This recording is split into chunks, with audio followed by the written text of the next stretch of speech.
Sure. Well, speaking of New York, the former NYPD Commissioner Howard Safir with us right now on how officers handle this. And, you know, sadly, my friend, we only get together after moments like this, and we can't do that. But I always appreciate your expertise, because here in New York, as you know, Commissioner, we're taught if you see something, say something, which if you're in the Times Square area, as we are in Midtown Manhattan, that would warrant saying something almost constantly.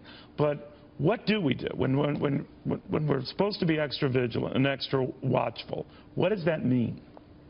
Well, it means that we have to look for things that are suspicious, but the fact is what happened in Brussels can happen anywhere in any country unless we take some specific precautions.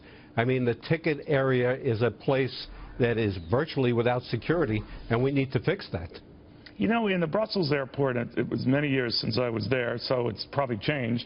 But if it is analogous, and I think it's fair to say it's very similar to the Terminal C at Newark's Liberty International Airport, where you can get dropped off, you could check in on some carriers right there at the front. So you're only feet from the doors.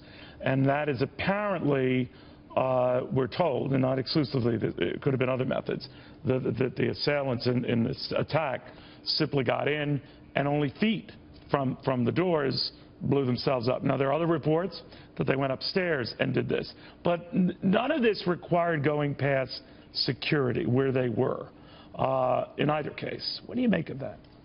Well, it's what the norm is, but we have a new normal. I mean, I was recently in a country in Europe where in order to get in the airport, you had to go through a checkpoint where they had dogs, where they had mirrors, where they had technology. And you know, as inconvenient as that might be, it may be what we're looking towards in the future, because anybody can go into a ticket area and blow themselves up as they did in Brussels. The other thing we have to do is we have to take a serious look at our immigration policy. You know, everybody knows what the profile of these bombers are and what the profile of these terrorists are. And although people don't like the word profile, the fact is they are usually young men between 20 and 40 who are Arabs or Muslims, and we have to make sure that before we let anybody into this country that we understand who they are and where they came from.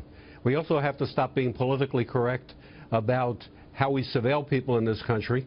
You know, there were lots of good intelligence obtained from surveilling mosques, and I know it's not politically correct, but we have to not be politically correct. We have to worry about the safety of our public. But apparently we are still politically correct, and I think it gets to the point where we compromise our own security. We are beefing up security at airports across the country. Part of that making it more difficult to just drop people off at the front of an airport, et cetera. But what else should we be doing? Well, we should be using technology. I mean, there is technology that will alert to explosives before they get into an area. We should be doing that. We need to ramp up our intelligence. You know, the truth is that we need to have people inside these organizations, and there are ways to do that, although unfortunately, I don't think we're doing it well enough. Commissioner, thank you so much. Good seeing you.